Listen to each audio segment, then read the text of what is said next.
Hi, Year 12. I hope you are well and that you are keeping safe. Today's lesson, we are going to focus on pages 182 to 183 of the Research Methods chapter in the Year 1 textbook.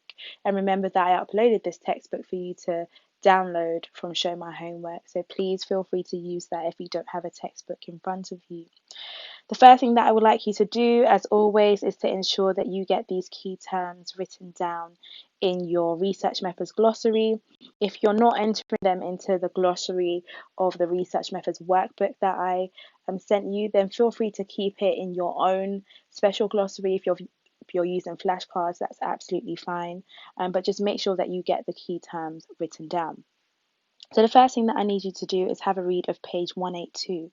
And on page 182, we have the difference between a directional hypothesis and a non-directional hypothesis re-emphasized. And I know we've covered this before, but there's no harm in going over it again to ensure that there are no misconceptions and that you fully understand the difference between the two.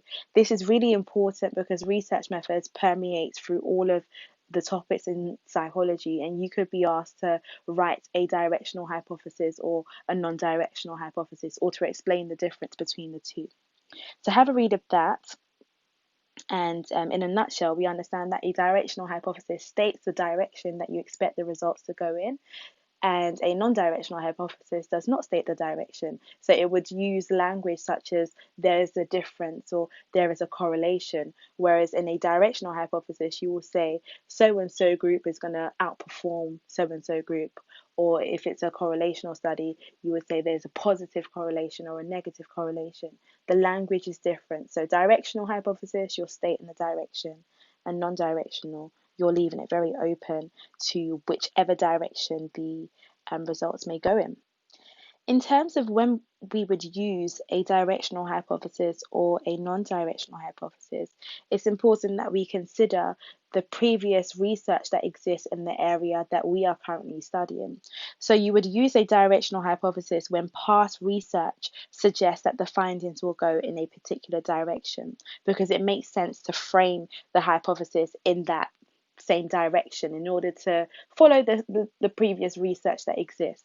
Whereas you would use a non-directional hypothesis if, for example, the area that you're researching is very niche, it's very unique, and there isn't existing research to provide some sort of indication of what direction you expect your results to go in.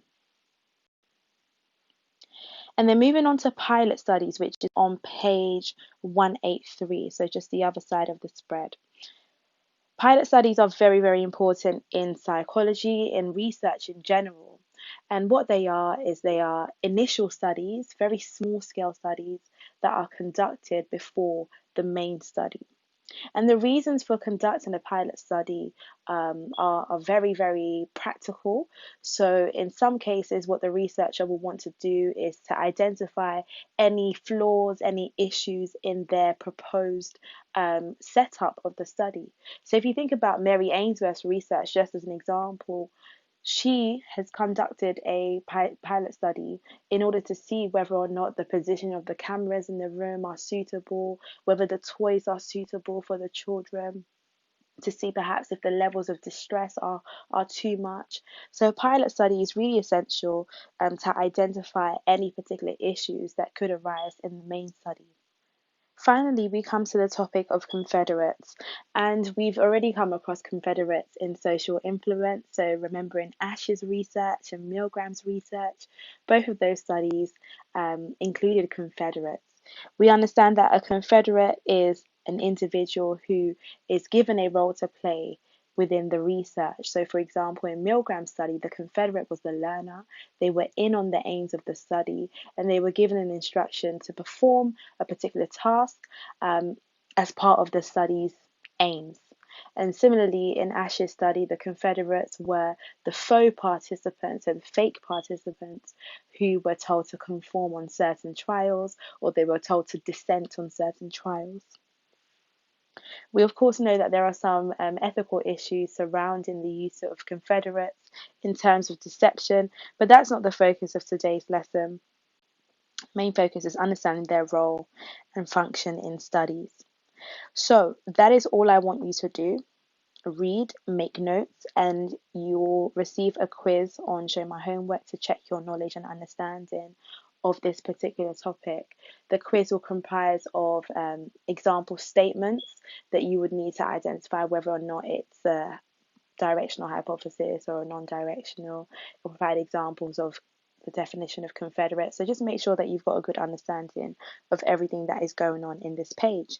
If you do want to read ahead, if you've got extra time, feel free to read ahead, and you can move on to experimental design, as this will be our next focal point.